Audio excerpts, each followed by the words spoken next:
maanka soo qayb galayaalku waxaan leenahay assalaamu calaykum waraxmatullahi wabarakaatuh. salaanka bacdi marka koowaad iyo marka labaad iyo mar badan ilaahay baan u mahad celinaynaa. arrintan shalayna maxaa qadarkiisa ay ku dhacday maantana suurto geliyey oo ay muujinayso hufnaanta iyo qiimaha ay lahayd shirkadaasi ayay ilaahay baan ugu mahad celinaynaa.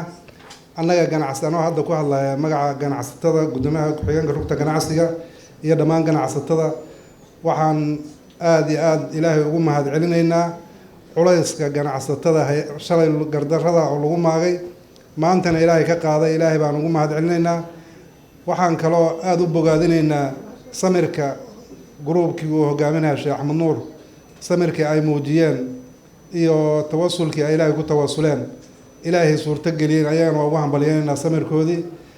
ilaahayna waxaan ka rajaynaynaa abaalmarin wanaagsan oo muxuu ahaadee dib loo mahadiyo inay barakaad gruub u suurto gasho. runtii waxaa fursad iyo farxad noo ah annaga haddaanu ganacsato nahay in hufnaanteenna adduunkuna ay ka marakacaan, dowladdeennuna ay muxuu ahaadee aada muxuu uga shaqayso. intaas markaan ka baxo waxaan rabaa cid kasta oo gacan ka geysatay oo horreysay oo dambeysay in arrintaasi ay gardarro tahayna maxaa ummadda ilaahayna u sheegaysay ayaduna ku qanacsanayd waxaan rabnaa inaan u mahad celino oon idhaahna aadaad u mahadsantihiin waajibkiinii mas-uuliyadaad gudateen. waxaan marka si gaar ugu mahad celinaynaa oo ilaahay ku sharfay maantay ra-iisul wasaare xasan cali khayre gacantiisa inay ku suurto gasho in arrintaani ay dhammaato.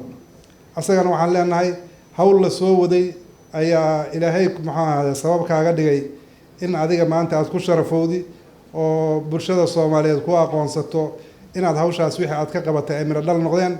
runtii waana ognahay intii hadda uu maaragtay maxaa madaxweynaha farmaajo intii lasoo doortay iyo ra-iisul wasaarihiisu mar kasta waxyaabaha ganacsatada inay waddankan soo meel gaarsiiyeen oo wax badan ka soo qabteen oo maantay ganacsatada iyo bulshadu wixii ay soomaaliya soo gaarsiiyeen ay ka markhaati kacahayeen.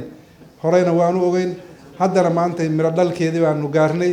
waxaan leenahay annagoo ganacsatada codkeeda ku hadlayna aada iyo aad aad u mahadsantihiin xasan cali khayre iyo maxamed cabdullaahi farmaajo iyo in allaalinta ka qayb qaadatay macal staafkooda iyo guddoomiyaha gobolka banaadir oo runtii aan leenahay waxa gobolkan uu ka qabtay aan maalmihii yaraa muddada yarada uu joogay iyo annagu shirarka markaan galna hamigiisu meeshuu taabanahayo aan isleenahay dardaarankii hadda dadku soo jeedinayeen aniga waxaan ogahayba fakarka oo guddoomiyaha waxaad moodaa inay kasii turjumahayeen sida asagoo uu rabo inuu muxuu ahaada hawshaas u qabto.